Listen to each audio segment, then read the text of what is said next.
Naam, karibu tena kwenye kipindi hiki kizuri na Mungu wa mbingu akubariki.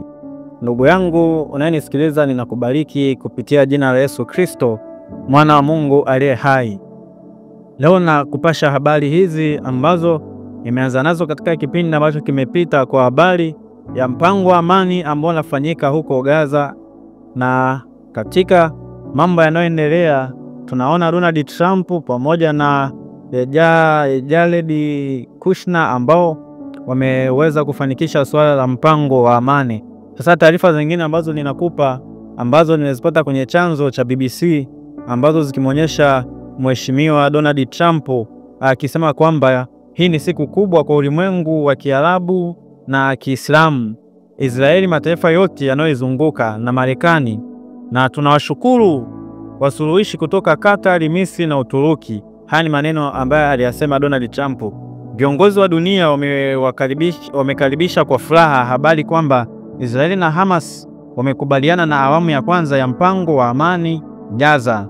Makubaliano hayo yanafungua njia ya kuachiliwa kwa mateka wa Israeli na wafungwa wa Kipalestina, kuondolewa kwa wanajeshi wa Israeli kutoka Gaza na kuingia kwa misaada Gaza.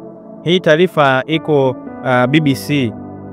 Na hizi ndizo nilizokuwa nazungumzia kuhusu kwamba je, huu ni unabii wa Danieli sura ya 9 mstari wa 27, ambapo watu wengi walikuwa wananiuliza na wengine wakijaribu kufikiri kwamba huenda huyo Jared Kushner na huyo mwakilishi mwingine bwana Steven, kwamba huenda huyu sasa Jared Kushner ambaye ni mkwe wa Donald Trump huenda akawa ndio mpinga Kristo. Maana niliona hizo taarifa kwenye mitandao ya kijamii, hasa TikTok, zikivuma sana na zikisambaa kwa haraka sana.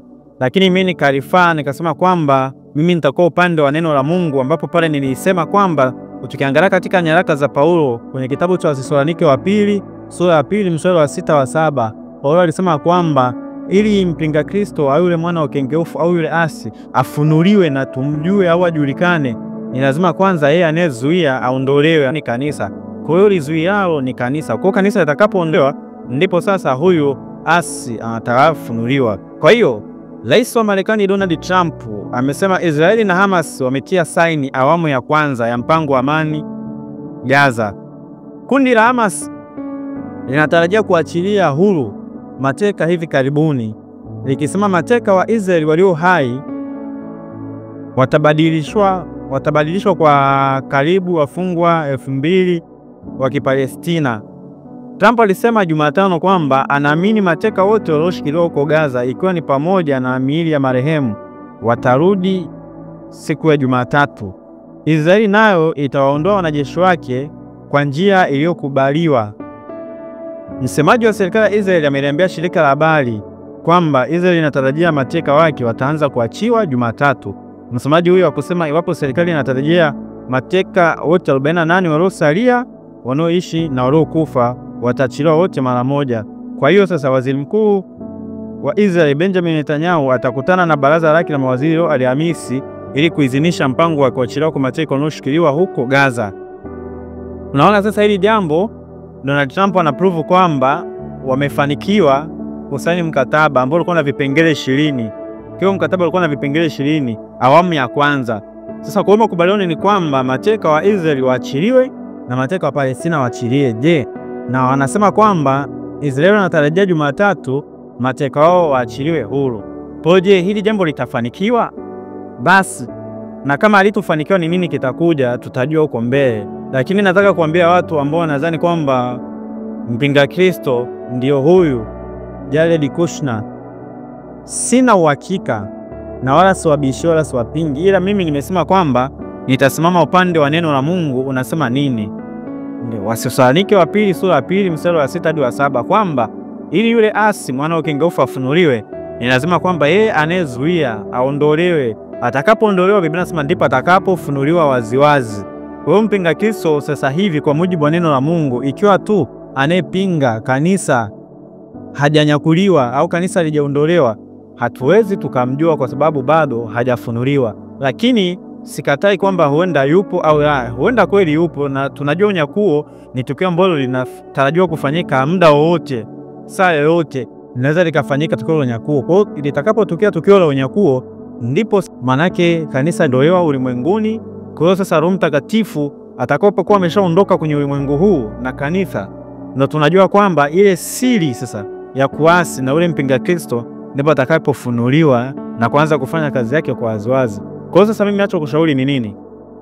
Ninachokushauri mimi, unapoyaona haya yote yanatokea, haya yote machafuko, vurugu, vita yametabiriwa katika maandiko matakatifu. Unachotakiwa wewe ni kujiandaa. Kwa haya matokeo yanayotokea yanatupa sisi kujua tuko wapi na tunaelekea wapi na nini kinakuja.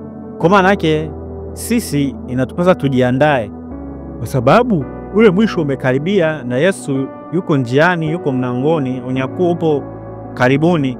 Kwa hiyo tutengeneze sisi na Mungu, tutengeneze na Yesu, kwamba sisi tufae kuingia katika mji mtakatifu na mbingu ile mpya.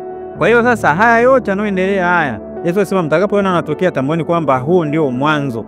Lakini sasa ikiwa ni kweli ile wamekubali mpango wa amani na ama sasa wakakubali amani ikatulia na kanisa bado lipo, manake bado huyu hatakuwa mpinga Kristo. Lakini kama kanisa likinyakuliwa hivi karibuni na awamu ya pili ikaja ikafanyika mpango wa amani na kanisa limenyakuliwa, basi huyu atakuwa ni mpinga Kristo. Kwa hiyo sasa, kwa mujibu wa neno la Mungu linasema kwenye kitabu cha Wathesalonike wa pili sura ya 2 mstari wa 6 mstari wa 7 kwamba yule anayezuia lizuialo malijua ili apate kufunuliwa kwa wakati wake. Sasa atakapoondolewa yeye anayezuia, neno la Mungu linatuambia ndipo atakapofunuliwa yule asi ambaye Bwana atamwangamiza kwa ufunuo wa kuwepo kwake. Kwa hiyo sasa huyu Jared Kushner ina uhakika 90% kama ndio yeye, kama kanisa bado lipo duniani na halijanyakuliwa. Kwa hiyo ili awe ni yeye, lazima kanisa liwe limenyakuliwa.